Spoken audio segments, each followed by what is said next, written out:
यीशु नाम उठे, हम मांगते हैं तेरा राजाए, हम चाहते हैं यीशु नाम उठे, हम मांगते हैं तेरा राजाए,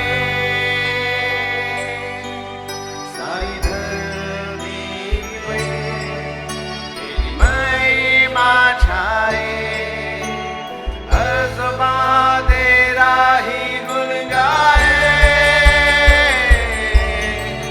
फिर से बेतार कर हमें अपनी रूह से भर कि चल सके हम तेरी राहों पर। मुश्किल हालात में हम तुझको ही निहारते, शीश झुकाकर सजदा करते हम, फिर से बेतार कर हमें अपनी रूह से भर कि चल सके हम तेरी राहों पर। मुश्किल हालात में हम तुझको ही निहारते, शीश झुकाकर सजदा करते हम।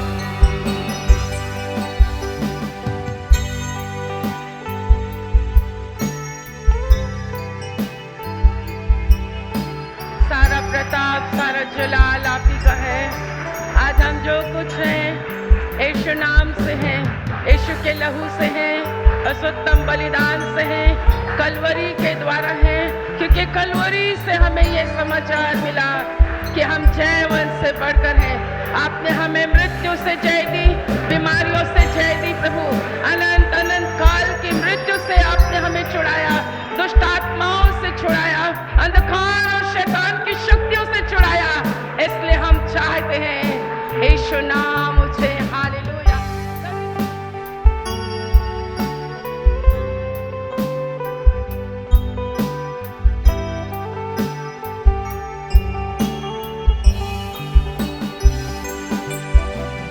यीशु को ला दे तेरे सामने,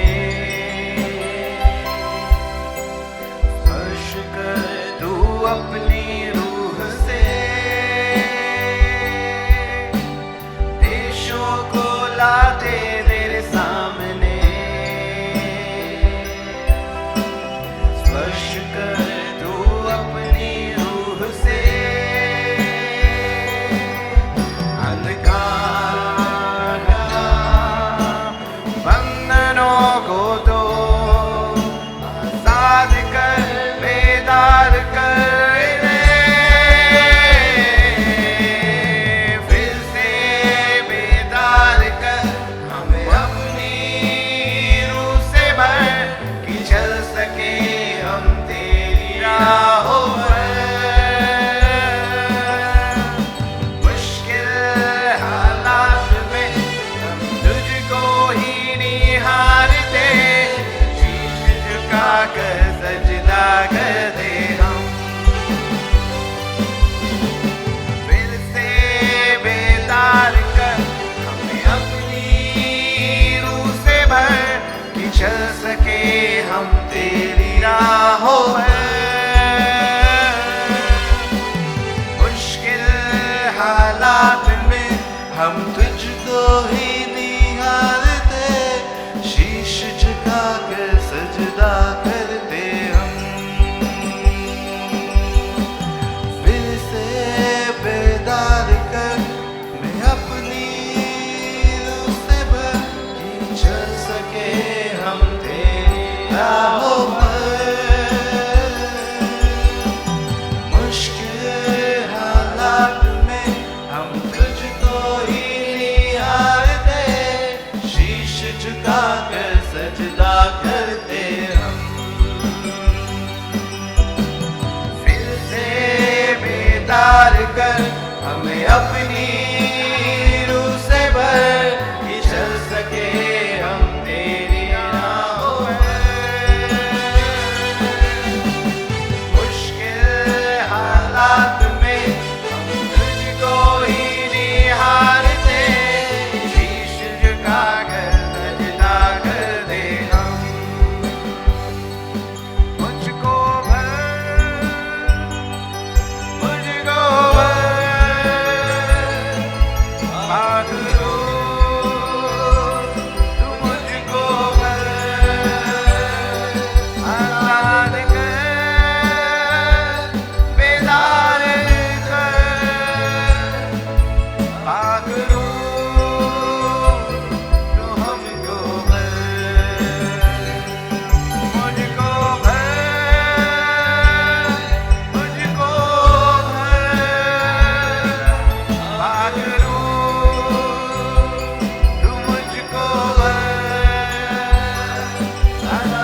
राहों पर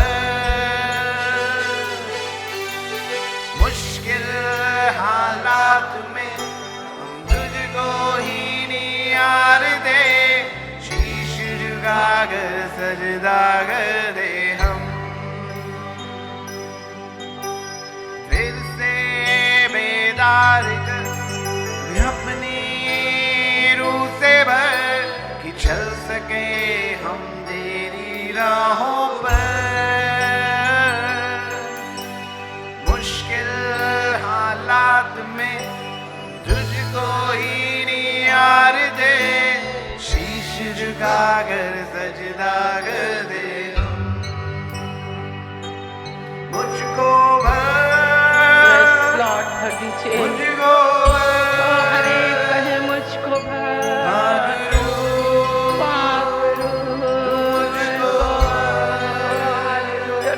आजाद कर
आत्मिक समझदार व्यक्ति परमेश्वर की पवित्र आत्मा के द्वारा वो परमेश्वर की बातों को समझता है, परमेश्वर की बातों को समझता है।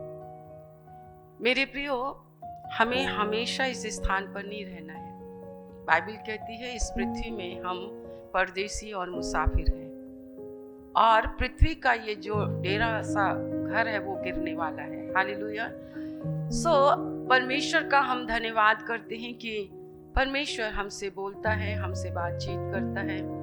वो हमारे जीवन से हमारे समर्पण को देखना चाहता है। वो देखना चाहता है कि क्या हम उसकी बात को सुनते हैं कि नहीं सुनते हैं। तो इन दिनों को आप परमेश्वर के लिए ऐसा ही ले लीजिए कि हम अपने परमेश्वर की उपस्थिति में हम क्या किए, दुनियादारी से छूटकर वो भी शाम के 1-1.5 घंटा आप परमेश्वर के साथ आ रहे हैं, जिससे आपके लिए आने वाले समय के लिए यह आपके लिए बहुत ही अच्छा होगा। हालेलुया।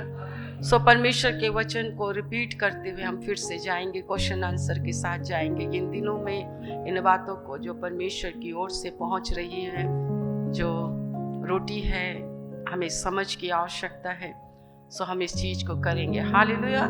सबसे पहले संडे से शुरू होता है, संडे से शुरू होता है। पहले उसने अपने आप को कभी राजा के रूप में लोगों के ऊपर उसने प्रकट नहीं किया, परंतु जब पाम संडे आया तो यरूशलेम में उसने अपने आप को राजा के रूप में उसने प्रकट किया और लादू के पर वो बैठ कर आया। ठीक है, तो हम देखेंगे उस भीड़ की क्या विशेषता थी, उस भीड़ में क्या खास बात थी। जब उन्होंने लादू के बच्चे पर यीशु मसीह को सवार होते हुए आता देखा, तो उस भीड़ की क्या विशेषता थी, भीड़ में क्या था। उस भीड़ के लोगों में एक उत्साह था, क्योंकि वो भविष्यवाणी को पूरा होता हुआ देखना चाह रहे थे। भविष्यवाणी की बाट जो रहे थे, उन्होंने व्यवस्था में पढ़ा था कि उनके लिए एक छुड़ाने वाला आएगा, उनको बचाने वाला आएगा और उनको निकालने के लिए वो आएगा। वो बाइबल के ज्ञाता थे, भविष्यवक्ताओं की बातों को मानते थे। और जब समय आया, जब समय पूरा हुआ, तो जब उन्होंने यीशु मसीह को गधे पर बैठे हुए देखा, तो उन्होंने बड़े उत्साह से बड़े जय के नारे लगाए कि अब उन्होंने क्या कहा, सोचा, उन्होंने ये विचार करने लग गया कि अब हमको जय के उत्सव में लिए चलने वाला राजा हमारे ऊपर राज्य करने के लिए, हमारे नगर में राज्य करने के लिए, हमारे परिवार में राज्य करने के लिए वो आ रहा है। और वो बड़े आत्मिक उम्मान से, वो बड़ी आत्मिक उल्लास से भरे हुए थे। हालेलुया, प्रभु का हम धन्यवाद करते हैं। पाम संडे हमें बहुत सी बातें सिखाता है, जिसमें हमें उत्साह बहुत ज़्यादा सिखाता है, जो आजकल के विश्वासियों के जीवन में नहीं है, मंडली में नहीं है, कलीसियाओं में नहीं है, क्योंकि उनके जीवन में परमेश्वर का वचन का जो नॉलेज होना चाहिए वो नहीं है। हम सिर्फ यीशु को एक चंगा करने वाले के रूप में देखते हैं, वो भी सिर्फ शारीरिक चंगाई, सिर्फ शारीरिक चंगाई।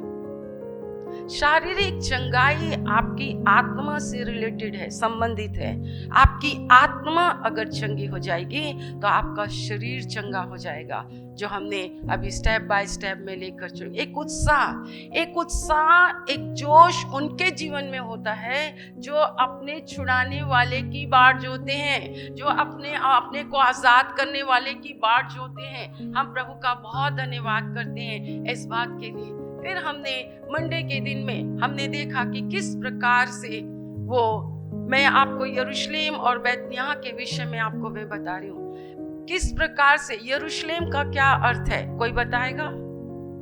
यरूशलेम का क्या अर्थ है? चर्च। अगर आप वचन को ग्रास्प करने की सामर्थ्य आप में नहीं है ना, वचन के अनुसार चलने की सामर्थ्य आपके में नहीं है ना, मैं आपसे कहती हूँ आप स्वर्ग कभी नहीं जाएंगे, कभी नहीं जाएंगे, कभी नहीं जाएंगे। ये चीज जो है परमेश्वर, बाइबल कहती है कि आप और मैं, मुझे आत्मिक सियानेपन में बढ़ने के लिए परमेश्वर आपको और मुझको नाना प्रकार के संघर्षों में, दुखों में, बीमार, हम में से हर एक, मैं खुद, जब मेरे घर में बीमारी आई, जब मम्मा के ऊपर परेशानी आई, उस वक्त तक यीशु मसीह और चर्च जाना जरूरी है, बाइबल पढ़ना जरूरी है, या फिर ये करना जरूरी है, ये सब कुछ नहीं था। पर जब सामने आया, अंधकार सामने आया, पूरा भविष्य सामने आया, तो किसी मनुष्य में, किसी परिवार के जनों में कोई ऐसी ताकत नहीं थी। उन दिनों में कैंसर बोलने से, वो भी मध्यम परिवार, और उसमें से भी खाने को नहीं है तो इलाज के लिए क्या होगा। रिश्ते नातों के नाम पे कोई चीज नहीं थी, कुछ भी नहीं था, केवल एक ही था, वो था उसकी शरण। कलीसिया में बुआ जी केवल एक ही नाम से जानी जाती है। आप वहां पे चले जाओ, बदरुएं निकल जाएंगी। उसके बाद बदरुएं निकल जाने के बाद, चंगाई हो जाने के बाद, उनमें से किसी का अता और पता नहीं होता है। परंतु 10 कोड़ी का सिद्धांत बाइबल में दृष्टांत इसलिए लिखा है, 9 वापस नहीं आए, परंतु जब एक वापस आया तो उसने उससे क्या किया, प्रभु स्वीकारा, उसको धन्यवाद किया, उसकी समझ खुल गई। इतने सालों से मुझे किसी धर्म ने नहीं, किसी जाति ने नहीं, किसी गिरजा घर ने नहीं, किसी व्यवस्थापक ने नहीं, किसी शास्त्री ने नहीं, किसी परिवार के लोगों ने नहीं, किसी ने नहीं, परंतु जो भलाई तूने मेरे साथ की है।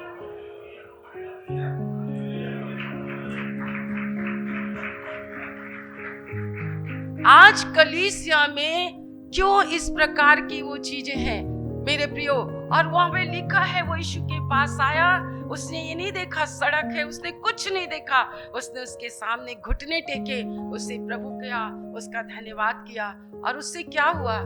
यीशु मसीह ने उससे एक ही प्रश्न पूछा, क्या वो 10 के 10 चंगे नहीं हुए? वो 9 कहाँ हैं? पर उसने कहा, जा तेरे पाप क्षमा।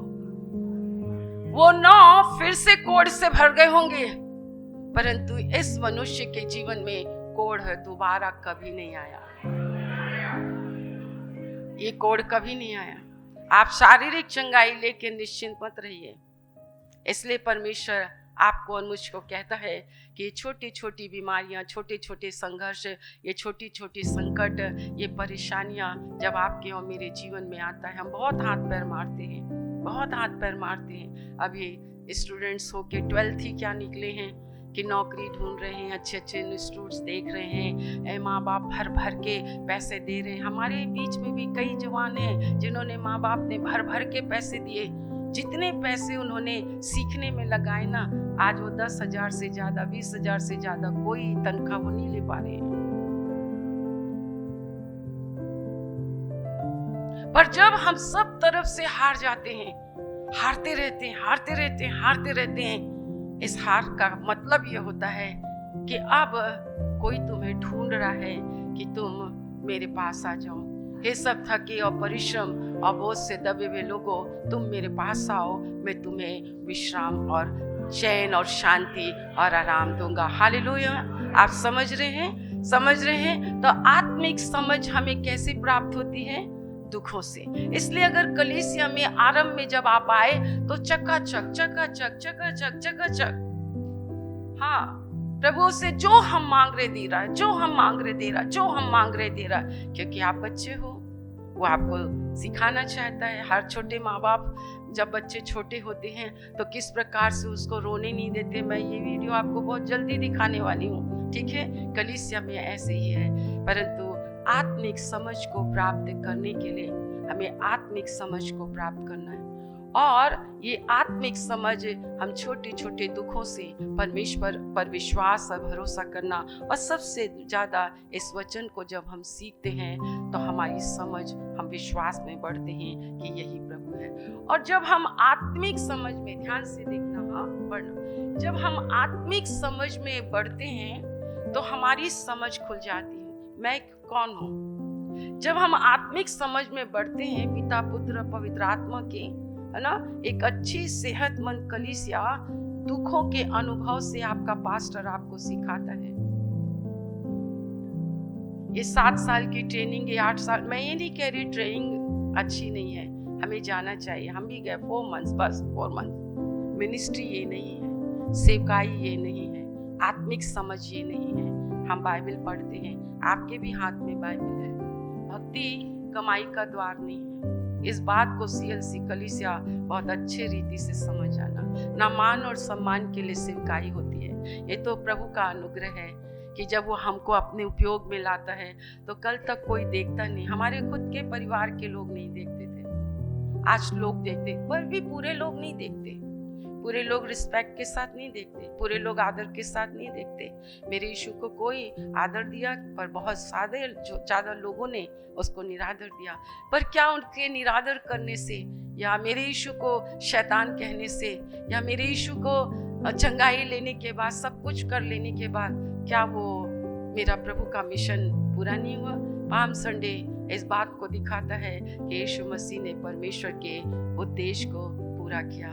कलीसिया इस पृथ्वी में इसलिए है कि आप और मैं अपने परमेश्वर के उद्देश्य को पूरा करें। बाइबल कहती है आत्मिक समझ के लिए आपको और मुझको बहुत ही ज्यादा परमेश्वर के साथ दुखों में चलना है, तो प्रभु हमें वचन की समझ देता है। और जब हम समझ में, आत्मिक समझ में सियाने होते चले जाते हैं तो हम उसके सहकर्मी बन जाते हैं, हम उसके सहकर्मी बनते हैं। Hallelujah, hallelujah. आज चर्च में आप जो कुछ भी सहयोग करते हो, झाड़ू से लेके, पोछा से लेके, बैठाने से लेके, करने से लेकर, जब आपकी आत्मिक समझ खुलती है, आपको मैं बता दूं कि झाड़ू पोछा करने के लिए भी अभिषेक की जरूरत होती है।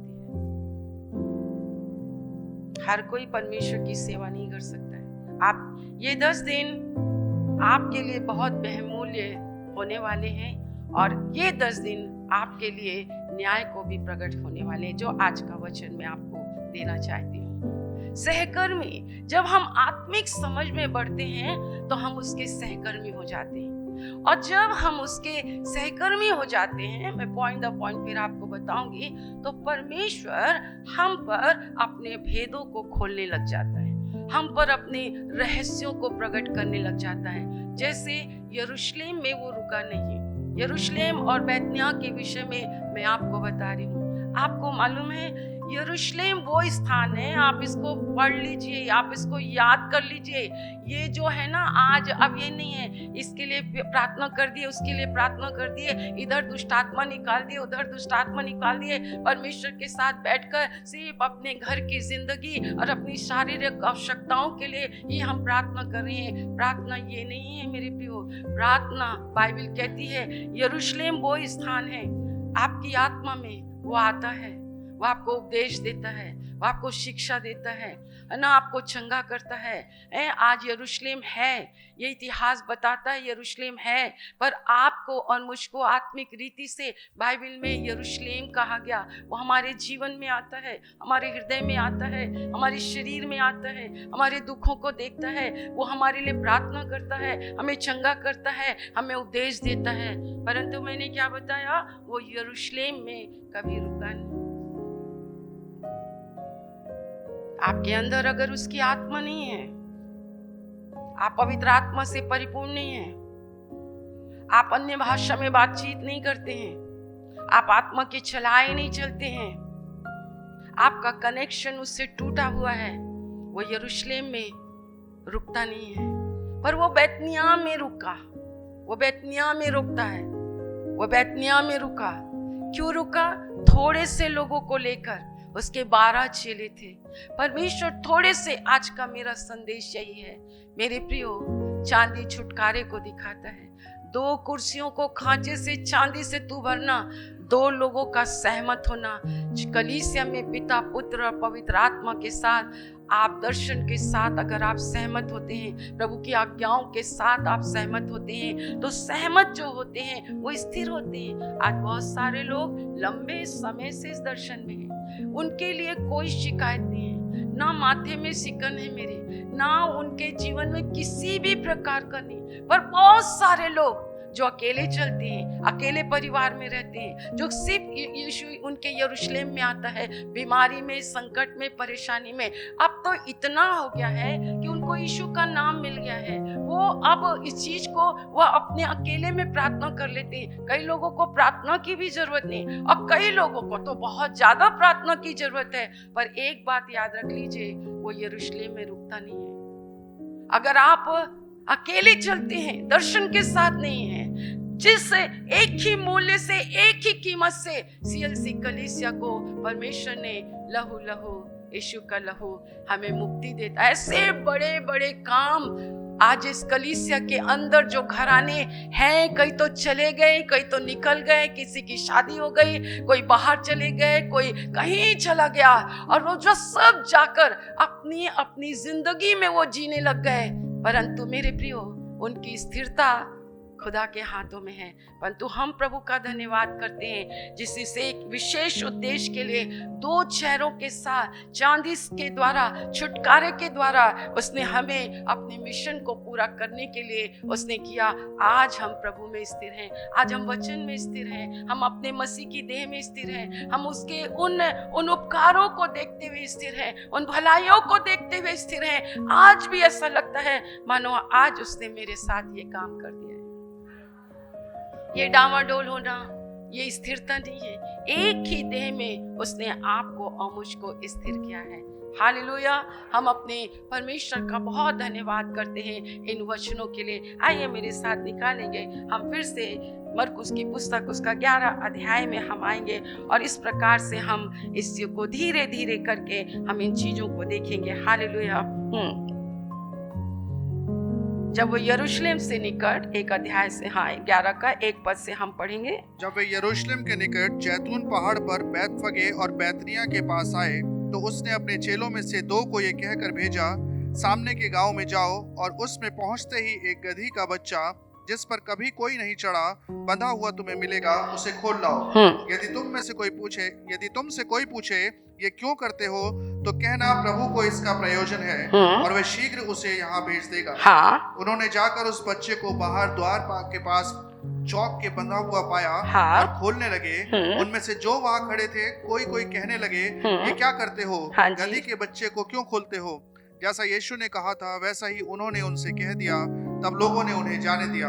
उन्होंने बच्चे को यीशु के पास लाकर उस पर अपने कपड़े डाले, और वो उस पर बैठ गया। तब बहुतों ने अपने कपड़े मार्ग में बिछाए, और उन्होंने खेतों में से डालियां काट काट कर फैला दी। जो उसके आगे आगे जाते और पीछे पीछे चले आते थे, पुकार पुकार कर कहते जाते थे, होशाना, धन्य है वे जो प्रभु के नाम से आता है, हमारे पिता दाऊद का राज्य जो आ रहा है, धन्य है आकाश में होशाना। वो यरूशलेम पहुंचकर मंदिर में आया, और चारों ओर सब वस्तुओं को देखकर 12 के साथ बैतनिय्याह गया, क्योंकि सांझ हो गई थी। देखो, यरूशलेम को देखकर वो फिर से बिना क्या हो गया, बैतनिय्याह में वो आ गया। उसने यरूशलेम में क्या देखा?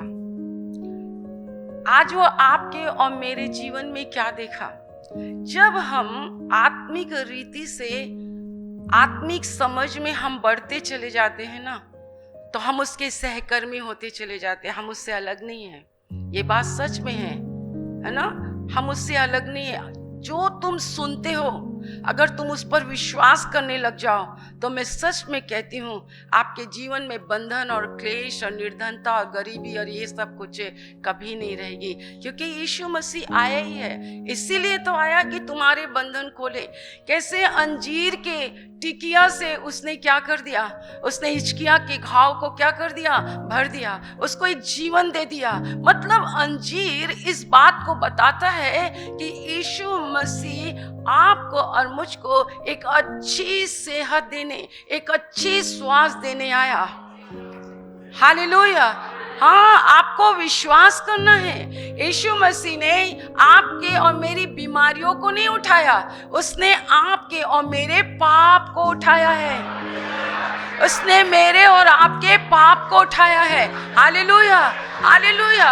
उसने आपके और मेरे लिए अंजीर जो है वो स्वास्थ्य का घर है, बैतनिय्याह जो है वो प्रार्थना का घर है। वो अपने लोगों को, अपने सहकर्मियों को जो आत्मिक रीति से बहुत ही समझदार होते हैं, परमेश्वर उनके साथ अपने दुखों को बांटता है। हालेलुया, अपने उद्देश्य को बांटता है। उसने यरूशलेम की दुर्दशा के विषय में उसने अपने चेलों को अवश्य ही बताया होगा। जैसे कि मैंने आपको बताया, सदोम और अमोरा को नाश करने पर था, क्योंकि उनका अधर्म इतना बढ़ चुका था, इतना बढ़ चुका था कि वो परमेश्वर के न्याय के उसमें आ गए। और मैं विश्वास करती हूँ कि बैतनिय्याह में जब वो परमेश्वर अपने चेलों को ऊपर लेकर गया, तो उसने यरूशलेम के एक एक बातों के विषय में उनको बताया होगा। ऐसे पहले मैंने कल पूछा आपसे कि पाप क्या है? क्या है पाप? निशाने से चूक जाना पाप है। आप इसे मत्ती रचित सुसमाचार और उसके 27 अध्याय को आप निकालें तो वहां पर आइए, हम यहूदा इस्करियोती के विषय में सीखते हैं। चर्च, आप बैतनिय्याह अपने आप को समझो, आप यरूशलेम समझो अपने आप को। आप समझो कि किस प्रकार अबीगैल ने राजा के क्रोध को शांत करने के लिए, हम अपने परमेश्वर के क्रोध को कैसे शांत कर सकते हैं? हम यीशु मसीह को ले जा सकते हैं, क्योंकि यीशु मसीह अंजीर की वो टिकिया है। मेरे सेहत को, मेरी चंगाई करना, यीशु मसीह मुझे चंगा करने आया। दुनिया के मिस्र की एक भी व्याधि यीशु मसीह के ऊपर विश्वास करने वालों में एक भी व्याधि मैं लगने नहीं दूंगा, मैं लगने नहीं दूंगा, मैं लगने नहीं दूंगा। आनंद, ये आनंद है कि मेरा चंगा करने वाला परमेश्वर। किसकी रिपोर्ट पर विश्वास करोगे? हम विश्वास करते हैं यीशु की रिपोर्ट पर, क्योंकि यीशु की रिपोर्ट कहती है मैं चंगी हूं, मैं चंगा हूं। यीशु की रिपोर्ट मुझे कहती है मैं चंगा हूं। हालेलुया। मेरे प्रियो, आइए समझें, आइए परमेश्वर के ज्ञान में बढ़ें, आइए परमेश्वर की आत्मिक समझ में बढ़ें, आइए परमेश्वर के सहकर्मी बने। जिस कलीसिया में परमेश्वर ने आपको रखा है, घराने समेत रखा है, उसने कहा घराने समेत खाना। वो मेमना निर्दोष होना चाहिए, वो मेमना शुद्ध होना चाहिए। और इस पृथ्वी में कोई ऐसा पशु नहीं था, कोई ऐसा जानवर नहीं था, कोई ऐसा मनुष्य नहीं था जो परमेश्वर के लिए बलिदान हो सके। केवल एक ही था, वो था परमेश्वर का पुत्र Yeshu Masih. Praise the lord. सीख रहे हैं, सीख रहे हैं। मैं आपको सिखाती हूँ। मैं जब स्कूल में थी, आज भी मैं बहुत पढ़ती हूँ। मैं ऐसा पढ़ती हूँ जैसे कल मुझे एग्जाम देना है। भैया जानते हैं, मैं ऐसा पढ़ती हूँ कि मुझे कल एग्जाम देना है। सच बात है। अगर हम जीवन के जल के पास, जीवन की रोटी के पास प्रतिदिन अगर हम रोटी नहीं खाएंगे तो हमारी आत्मा कभी जीवित नहीं हो सकती। सो आप क्या किया करो, मैं जब पढ़ती थी, स्कूल में पढ़ूं, कॉलेज में पढ़ूं, आज पढ़ती हूँ, बाइबल कॉलेज में पढ़ी, मैं अपने प्रिंसिपल या अपने टीचर को जो वो मुझे पढ़ाते थे मैं बहुत ध्यान से सुनती थी।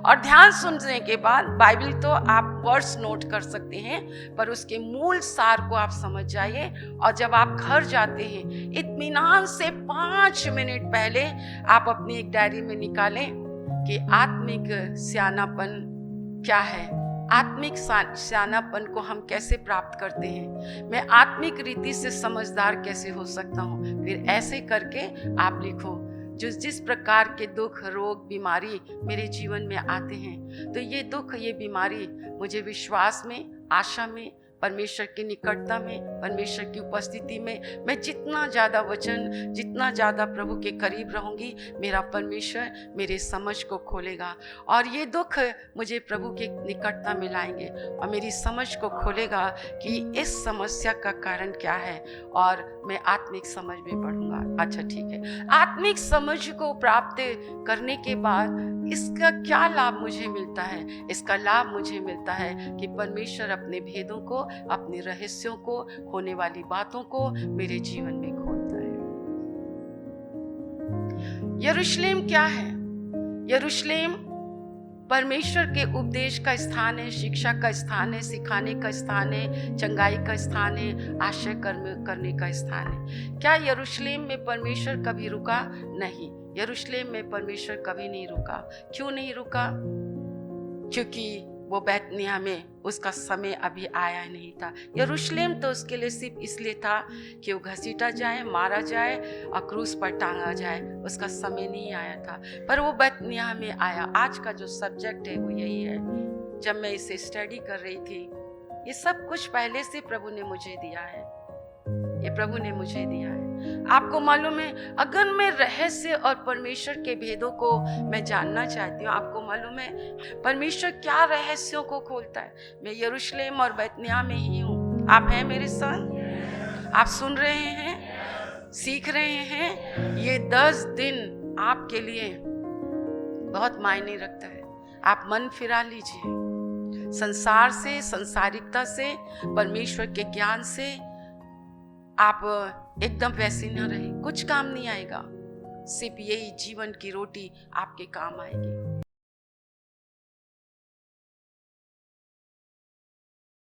Thank you Lord, thank you Lord. इस तेल और जल को छू लीजिए। यीशु के नाम से यीशु का लहू बन जाए, यीशु के नाम से यीशु का लहू बन जाए, यीशु मसीह नासरी के नाम से यीशु का लहू बन जाए, यीशु मसीह नासरी के नाम से यीशु का लहू बन जाए। आपके वचन की सामर्थ, पवित्र आत्मा की सामर्थ के द्वारा प्रभु वो खुदावंद ये तेल छू लीजिए।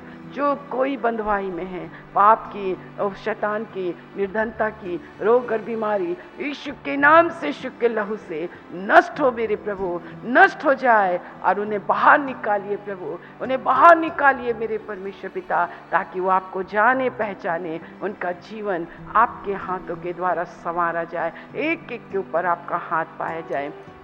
एक एक को छू लीजिए। जो कोई विश्वास से पिए लगाए वो चंगा हो जाए मेरे परमेश्वर। अगर अड़ोसी पड़ोसी कोई बीमार हो, मेरे परमेश्वर जब उन्हें दें वो भी चंगा हो जाए। हालेलुया। लोगों को परमेश्वर बाहर निकालिए अंधकार की शक्तियों से और लोग आपकी शरण में आए और परमेश्वर आशीषित हो और मेरे प्रभु परमेश्वर पिता उनके जीवन में आपका राज्य स्थापित हो। आपने सुना है, धन्यवाद। यीशु के नाम से, आमीन।